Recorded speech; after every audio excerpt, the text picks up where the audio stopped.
नमस्कार दोस्तों। एक बनिए के 3 बेटे थे।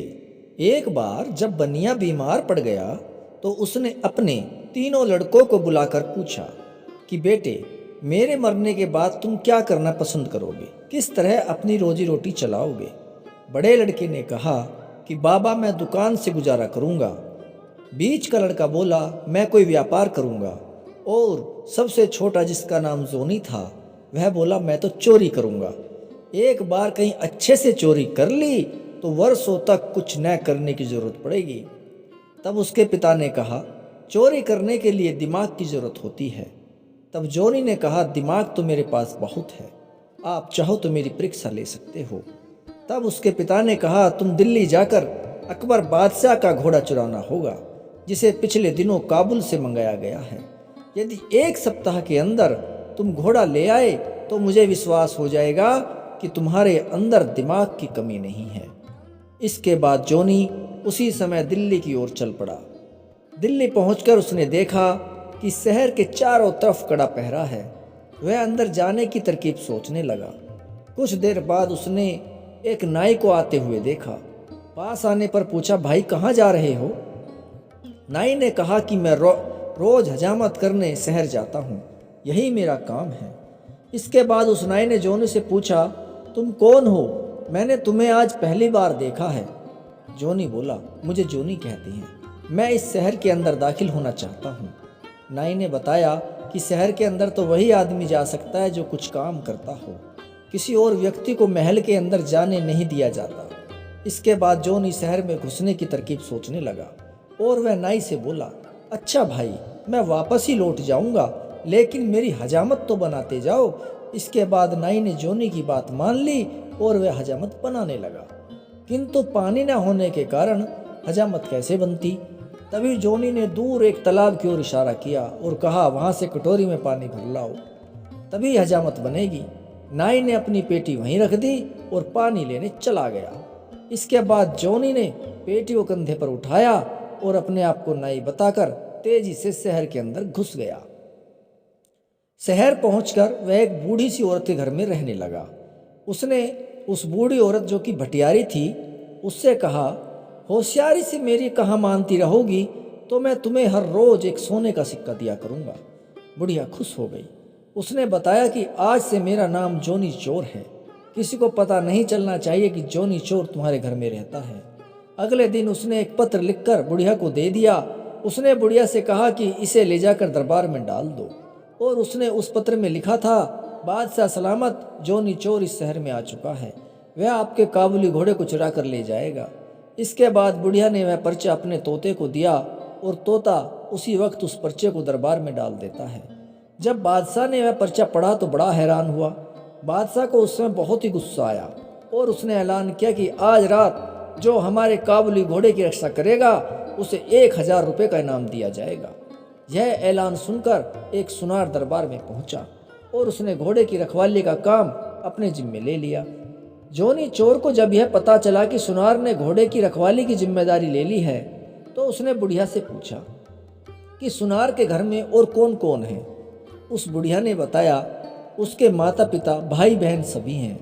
उसका एक दामाद भी है जो नौकरी करने विदेश गया है, लेकिन कई वर्षों से घर नहीं आया है। इसके बाद जोनी चोर खुश होकर बुढ़िया से बोला कि पीतल के कुछ नकली जेवर जो बहुत ज़्यादा खूबसूरत हो उसकी पोटली बना लो, शहर से सुंदर रेशमी कपड़े में उन्हें लपेट दो। बुढ़िया ने ऐसा ही किया। शाम के समय जोनी चोर ने पोटली बगल में रखी और सुनार के घर जा पहुंचा। घर पर उस समय सुनार की घरवाली और लड़के की बहू थी। जोनी चोर ने दरवाजे को खटखटाया और सासू माँ को पुकारा। सुनार के घर वालों ने दरवाज़ा खोला।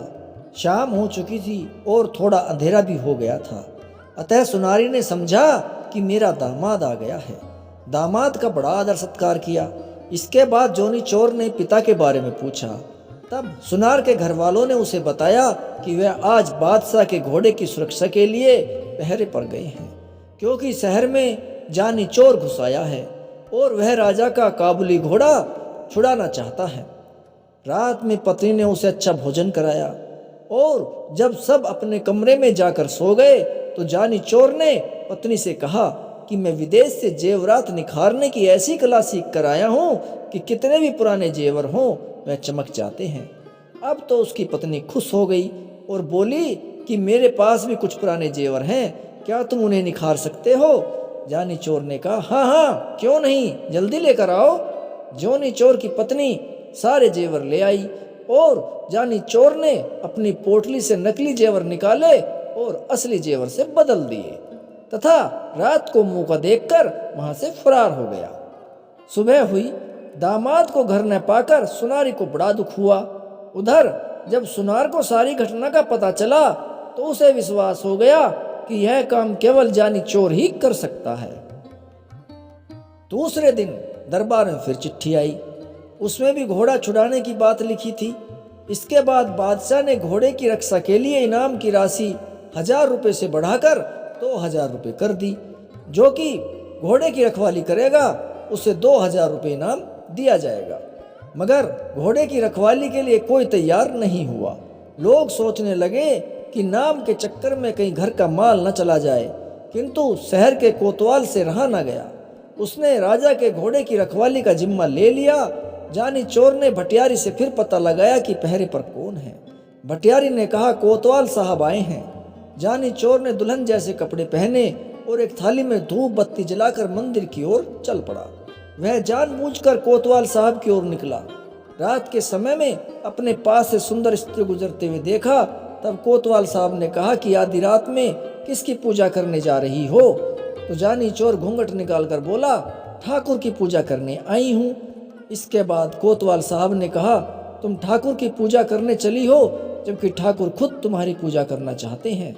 तब जोनी चोर ने कहा, तो चलो वहाँ मंदिर में चलकर पूजा करना। ठाकुर खुशी से उछल पड़ा और अपने घोड़े को साथ लेकर मंदिर में चला आया।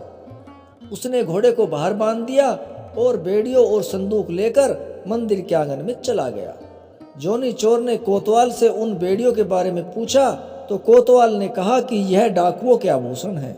तब जोनी चोर ने कहा, मैं यह पहनकर देखना चाहती हूँ। तब कोतवाल ने कहा, मैं तुम्हें यह पहना कर दिखाता हूँ, तुम्हारे नाजुक हाथ और पैर इसके लायक नहीं हैं।